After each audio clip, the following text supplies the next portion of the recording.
Il y a une centaine d'entreprises françaises qui sont représentées ici cette année, donc c'est vraiment la French Tech que je promeus, que je soutiens, les startups de la scène technologique française qui sont représentées. Voilà, French Tech. Pas C'est la French facile à dire, Touch d'ailleurs. de la tech, qui sont représentées ici en qualité et en nombre. Et donc moi je suis très honorée, très flattée, très heureuse en tant que Française de voir ces entreprises qui sont de vraies réussites. Un certain nombre de grandes entreprises américaines ont souhaité aussi me rencontrer. Je trouvais important de pouvoir expliquer les réformes que nous menons en France et les raisons pour lesquelles il peut être intéressant de s'étendre ou de s'implanter en France. Il faut recoller un petit peu les morceaux avec les Américains en matière de high-tech. Il y a toujours quelques petits malentendus, ça ne vous aura pas échappé cette semaine, un petit peu d'articles légèrement biaisés et pas toujours très factuels, mais les Américains sont très pragmatiques et d'ailleurs la France est la première destination d'investissement à l'étranger des Américains, donc il doit bien y avoir de bonnes raisons à cela et c'est toujours important d'expliquer ce que nous faisons. Les réformes, elles ne sont pas toujours connues ou bien connues, bien comprises, donc les réformes que nous menons en matière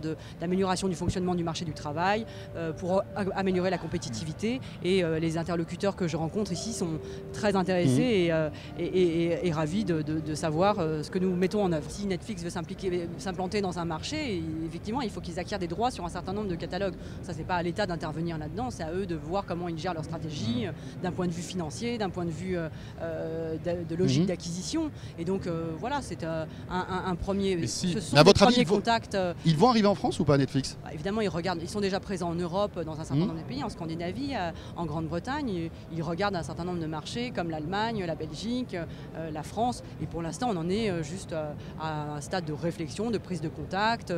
Ils vérifient quelles sont les obligations de conformité à la réglementation qu'ils devraient respecter le cas échéant. Et pour l'instant, on en est là. Et je n'en dirai pas plus parce que ce sont des discussions qui sont confidentielles. J'ai beaucoup aimé le petit bracelet Netatmo qui est un objet qui vise qu'on peut mettre à la plage ou dans la journée pour vérifier qu'on n'est pas en train d'épuiser son capital soleil. Et donc qui vous donne des conseils lorsque vous êtes trop exposé pour mettre de la crème, etc.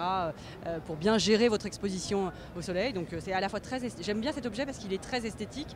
Ils ont fait travailler dessus une femme qui design normalement pour la haute joaillerie. Et donc je trouve très intéressant cette rencontre entre des capteurs, enfin de la très haute technologie avec du design, de l'esthétique qui incarne aussi le savoir-faire français. Donc j'ai bien aimé ce petit bracelet qui s'appelle June.